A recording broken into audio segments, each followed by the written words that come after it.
बनारस से खत आई गयो।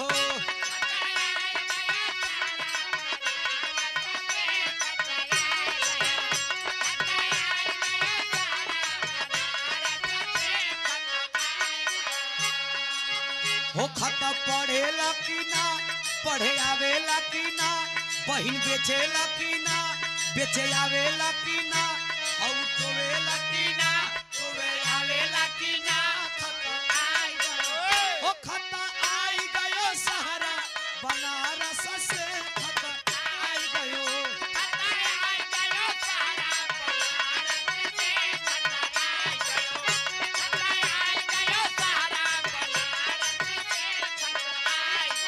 वही में लोग आवेला। हो मोती झलके लाली महलिया में मोती झलके।